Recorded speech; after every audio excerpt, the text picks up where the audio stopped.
नमस्कार, हिमाचल न्यूज में आपका बहुत बहुत स्वागत है।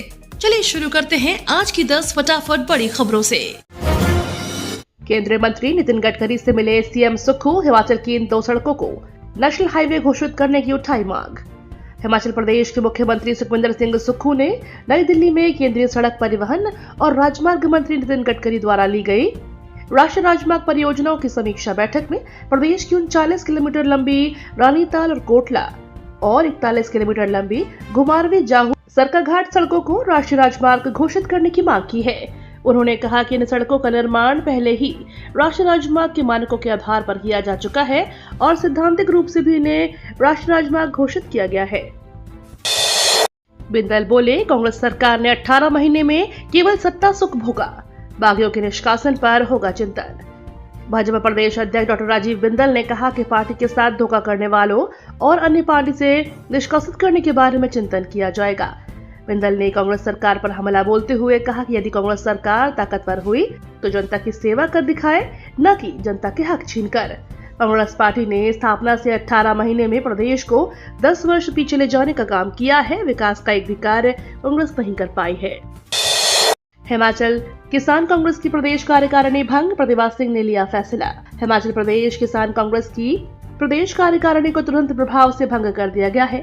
संगठन के महासचिव पूर्णचंद ने बताया कि हिमाचल प्रदेश किसान कांग्रेस के अध्यक्ष सोहन वर्मा के अखिल भारतीय किसान कांग्रेस के अध्यक्ष सुखपाल सिंह खेड़ा और प्रदेश की पार्टी अध्यक्ष प्रतिभा सिंह ने अनुमोदन से यह फैसला लिया है।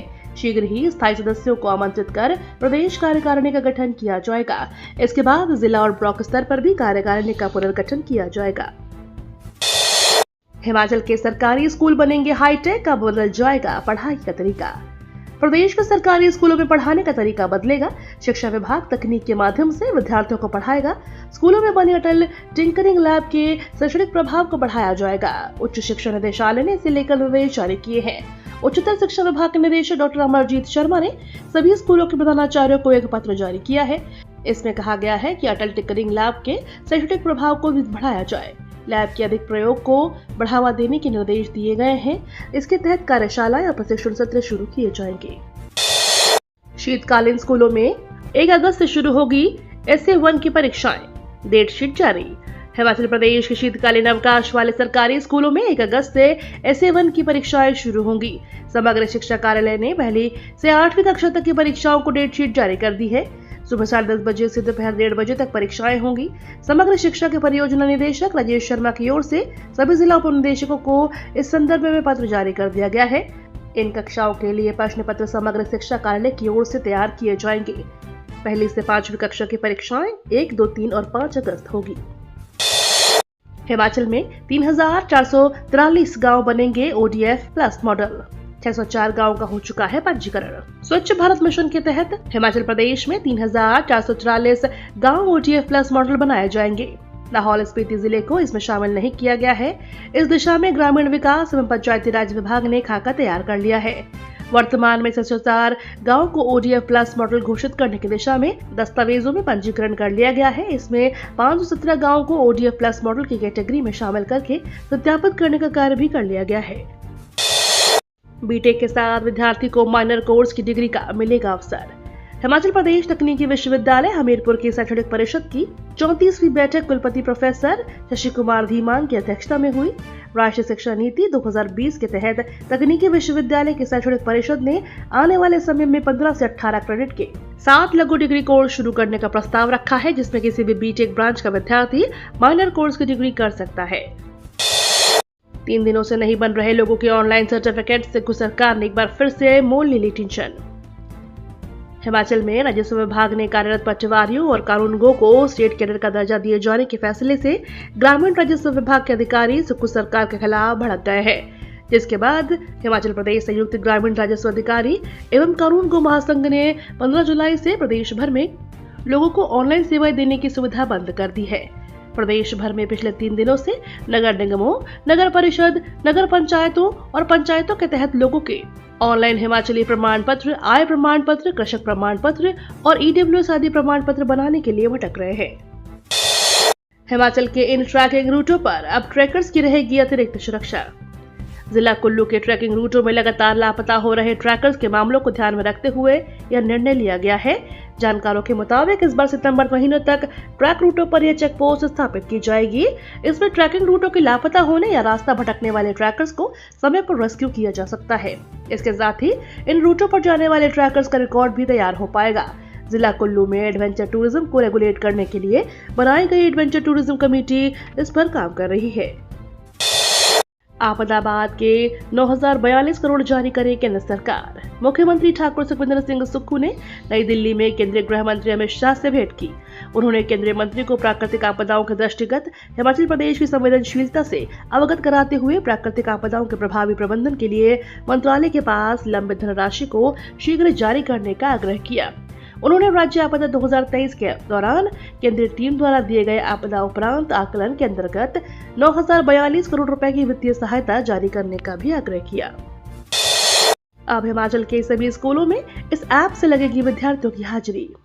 हिमाचल प्रदेश में केंद्रीय शिक्षा मंत्रालय के दिशा निर्देशों के मुताबिक सभी स्कूलों में शिक्षकों और छात्रों की रियल टाइम अटेंडेंस लेना जरूरी है। इसके लिए विद्या समीक्षा केंद्र ने स्मार्ट उपस्थिति मोबाइल ऐप को लॉन्च किया है। अब प्रदेश के सभी स्कूलों में अगले महीने से स्मार्ट उपस्थिति ऐप के विद्यार्थी हाजिरी लगेगी। इसके लिए विद्या समीक्षा केंद्र ने राज्य जिला स्तर पर डैशबोर्ड तैयार किए हैं, जिसमें स्कूलों में शिक्षकों और छात्रों की उपस्थिति का डाटा राज्य जिला स्तर पर ऑनलाइन अधिकारी देख सकते हैं। 9,000 हेक्टेयर जमीन को जंगल बनाने का टारगेट। हिमाचल में खाली और बंजर जमीन को दोबारा वन भूमि में तब्दील करने का लक्ष्य वन विभाग ने तय किया है। इस लक्ष्य को हासिल करने के लिए आगामी 3 महीनों तक विभाग कर्मचारियों, संस्थाओं और स्थानीय लोगों की मदद से पौधारोपण अभियान की शुरुआत करेगा। हिमाचल में इस बार वन विभाग 9,000 हेक्टेयर में पौधारोपण करने का टारगेट तय किया है। विभाग ने पौधों के हिसाब से हेक्टेयर को बांट लिया है। जिस राज्य में भाजपा सरकार नहीं, पीएम ने वहां भी दिया ध्यान, बोले अनुराग ठाकुर। लोकसभा सांसद अनुराग सिंह ठाकुर ने कहा कि केंद्र की मोदी सरकार ने सदा ही राज्यों के साथ संघीय ढांचे को मजबूत करने की भावना से काम किया और जिन राज्यों में भाजपा की सरकारें नहीं थी, वहां भी किसी प्रकार की कमी मोदी ने नहीं आने दी। अनुराग ठाकुर झारखंड के बोकारो में बेहतर झारखंड युवा सांसद कार्यक्रम में युवाओं को संबोधित कर रहे थे। अनुराग ठाकुर ने कहा कि प्रधानमंत्री मोदी की प्रेरणा से सभी अपने संसदीय क्षेत्र हमीरपुर में भी बिना किसी सरकारी सहायता के युवाओं के लिए कई कार्यक्रम चालू किए गए हैं, जिनका सुखद परिणाम आज जमीनी स्तर पर देखने को मिल रहा है। हिमाचल में कई भागों में 4 दिन भारी बारिश का अलर्ट। हिमाचल प्रदेश के कई भागों में 4 दिन भारी बारिश का अलर्ट जारी हुआ है। शिमला में भी धुंध छाई रही, वहीं ऊना में झमाझम बारिश हुई। बारिश से मौसम सुहाना हो गया और लोगों को भीषण गर्मी से राहत मिली। मौसम विज्ञान केंद्र शिमला की ओर से प्रदेश विभागों में 21 जुलाई तक भारी बारिश का अलर्ट जारी हुआ है। विभाग के अनुसार राज्य के कई भागों में 23 जुलाई तक बारिश जारी रहने की संभावना है। समुद्र में डूबा जहाज, 13 भारतीय समेत 16 क्रू मेंबर्स लापता। ओमान के पास समुद्र में लगभग 117 मीटर लंबा तेल का जहाज डूब गया है। इस जहाज पर कुल 16 लोग सवार थे, जिसमें 13 भारतीय और 3 श्रीलंकाई नागरिक हैं और सभी लापता हैं। बताया जा रहा है कि ये जहाज यमन की ओर जा रहा था, तभी दुक्म बंदरगाह के पास पलट गया। समुद्री सुरक्षा केंद्र ने बताया कि राहत बचाव के लिए जरूरी दिशा निर्देशों के मुताबिक छानबीन शुरू कर दी गई है। ये तो थी आज की 10 बड़ी खबरें। डेली खबरों से अपडेट रहने के लिए चैनल को सब्सक्राइब करना बिल्कुल ना भूलें।